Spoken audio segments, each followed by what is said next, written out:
mùsùlùmí tó mọ ohun tó ń ṣe ni, nítorí pé kíni èmi bẹ́ ṣe rí mi yìí mo ti rí Ànábì rí o, mo ti rí Umaru rí o, Abubakar Siddiq mo ti rí dáadáa, Aisha radiyallahu anha mo ti fojú mi fi gan ni ẹ.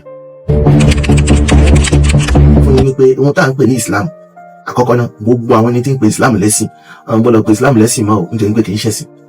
Kí la ń pè lẹ́sìn? Ìmúnilẹ́wù. Kí la ń pè ní Islam? Àlàáfíà. Kí ló fi jọra wọn? A lè fi ẹ̀sìn fi wé ẹbí, a lè ta ẹbí nù nítorí ẹ̀sìn èyíkéyìí, nítorí sí pé ohun tó bá ṣe tí ẹbí ẹ bá ṣe ó gbọ́dọ̀ ṣe, ibẹ̀ ló ti bẹ̀rẹ̀ àlàáfíà. Àkọ́bá ni àwọn owó mọ̀lẹ̀ kan tó ṣe ká ní pé àwọn ni wọ́n ní gbogbo ohun tá ń pè ní ìtàn tó ti pamọ́, wọ́n ń gbé jáde wá fún ẹ, àwọn ni wọ́n lọ́wọ́. Wọ́n sọ Islam yẹn èmi ń ṣe sí wọ́n ṣe àlàáfíà ní túmọ̀ sí wípé Islam mi kò kọ̀ fún mi wípé kí n má lọ ṣọ́ọ̀ṣì, Islam mi kò sọ fún mi pé kí n má lọ lé babaláwo, Islam mi ò kọ̀ fún mi pé kí n má lọ lé adáhunṣe. A kí gbogbo wa ní ibikíbi tí a ti gbé ń gbọ́ wa, a ní dààmú láṣà àwọn ẹni tó di àlàáfíà mọ́.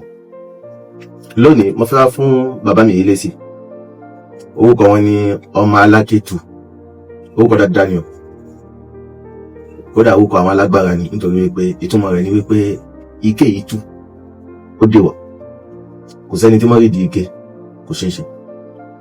So bàbá yìí sọ fún mi, wọ́n sọ wípé tó bá jẹ́ wípé ìgbà tí mo lọ tí mo bọ̀ inú Islam ni mo padà sí, ní túmọ̀ sí pé mo ti ṣìnà ayé gẹ́gẹ́ bí ìtẹ̀ránṣẹ́ tán ṣe sókè. Ohun tí mo fẹ́ sọ fún wọn òun ni wípé kíni àkọ́kọ́ náà, Islam mi padà sínú Islam nítorí wípé òun nìkan lọ́nà, mo padà sínú Islam nítorí wípé inú wọn tán bí mi sí. Ìgbésẹ̀ àkọ́kọ́ nínú ayé tó bá fẹ́ ní àlàáfíà òun ni wípé kíni ìwọ̀n tó bá bí ẹ sí wà níbẹ̀, tó bá ní pé ò fẹ́ ṣe mọ́ ó padà dọ̀tá ẹbí ẹ. Ìgbésẹ̀ àkọ́kọ́ tí mo kọ́kọ́ gbé nítorí pé kíni mo fẹ́ ní àlàáfíà, mo padà sínú Islam. Tó bá jẹ́ wípé inú ìdílé awo náà ti bí mi ní ìpadà sínú awo, inú àwọn ẹbí mi ò fi dùn sí mi, àwọn èmi náà inú mi ò sì dùn sí wọn, àlàáfíà jókòó.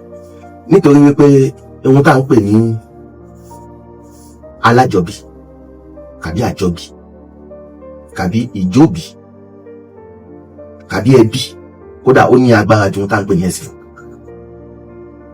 A lè fi kankan fi wé, a lè fi ẹ̀sìn fi wé ẹbí, a lè ta ẹbí nù nítorí ẹ̀sìn èyíkéyìí, nítorí sí pé ohun tó bá ṣe tí ẹbí ẹ bá ṣe ó gbọ́dọ̀ ṣe, ibẹ̀ ló ti bẹ̀rẹ̀ àlàáfíà. Tó bá lọ gbé kàmí kò níta ó ti fa wàhálà dé, kò ṣàlàáfíà. Ìdí nìyẹn tó jẹ́ pé gbogbo ẹ̀yin tẹ́ ti jáde kó nínú ẹbí yín torí pé ẹ̀ ń ṣẹ̀sìn mi, ẹ̀ fàlàáfíà ṣe o. Okay. Mo á mọ ohun tó fà á tẹ́ fi kó nínú ẹ̀. Kí ló fà á tẹ́ fi kó nínú ẹ̀? Ẹ rí wípé òun kọ́ lòdodo, nípò mí lòdodo, ní tó mọ̀ sí pé ẹ̀ mọ ohun tẹ́ ń ṣe ni o. Tẹ́ bá mọ ohun tẹ́ ń ṣe lóòótọ́, ẹ padà wá rí wípé kò sí ibi tó dodo sí.